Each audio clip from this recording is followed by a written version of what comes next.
देवगड येथे BLOचे SIR प्रशिक्षण वर्ग गुरुवार दिनांक 25 जूनला चालू होता।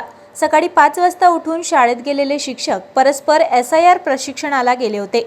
सकाळी 11 वाजता सुरू झालेले प्रशिक्षण दुपारी 2:30 झाले तरी चालूच होते। शिक्षकांना अस्वस्थ वाटू लागल्यामुळे त्यांनी छोट्या सुट्टीची मागणी केली असता संविधानिक पदावर काम करणाऱ्या प्रांताधिकारी जगदीश कातकर यांनी असभ्य भाषेत हरामखोर शब्द वापरून कर्मचाऱ्यांचा अपमान तर केलाच, मात्र त्या पदाची किंमत सुद्धा कमी केली।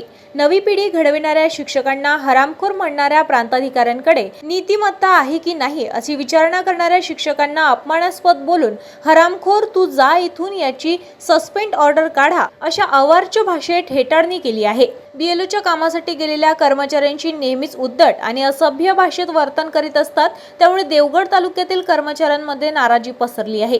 या प्रकारची तात्काळ चौकशी करून संबंधित अधिकाऱ्यांवर कारवाई करावी, अन्यथा BLO काम बंद आंदोलन पुकारण्यात येईल। कर्मचाऱ्यांविरुद्ध अन्यायकारक, असभ्य आणि अभद्र वर्तनाला सिंधुदुर्गच्या संस्कृतीत अजिबात स्थान नाही। यावर जिल्हाधिकारी यांनी योग्य ती कारवाई केली नाही तर कर्मचाऱ्यांचा रोषास तहसील कार्यालय देवगड येथे दिनांक 29 जून 2026 रोजी लक्षणीय आंदोलन कर्मचाऱ्यांच्या वतीने करून त्यांच्या कृत्याचा निषेध केला जाईल, अशा इशाऱ्याचे निवेदन सिंधुदुर्ग सरकारी, निमसरकारी, शिक्षकेतर समन्वयक समितीचे जिल्हाध्यक्ष तथा शिक्षक समितीचे राज्य सरचिटणीस राजन कोरगावकर यांनी दिला आहे। कणकवली देवगड प्रांताधिकारी जगदीश कातकर यांनी शिक्षण समितीचे देवगडचे अध्यक्ष जयेंद्र चव्हाण यांना शिवीगाळ केल्याप्रकरणी तीव्र निषेध राज्य सरकार कर्मचारी समन्वय समिती सिंधुदुर्ग यांनी केला असून जिल्हाधिकारी सिंधुदुर्ग यांना निवेदन देताना अध्यक्ष राजन कोरगावकर, सरचिटणीस राजन वालावकर, शिक्षण समिती जिल्हाध्यक्ष विठ्ठल गवस, राज्य पदाधिकारी सचिन मदने व नामदेव जामवडेकर, देवगड अध्यक्ष जयेंद्र चव्हाण, संदीप मिराशी, कणकवली अध्यक्ष सुशांत मरगज, कुडाळ शिक्षक नेते प्रसाद वारंग, जगदीश गोगटे, श्रीकृष्ण कांबडी,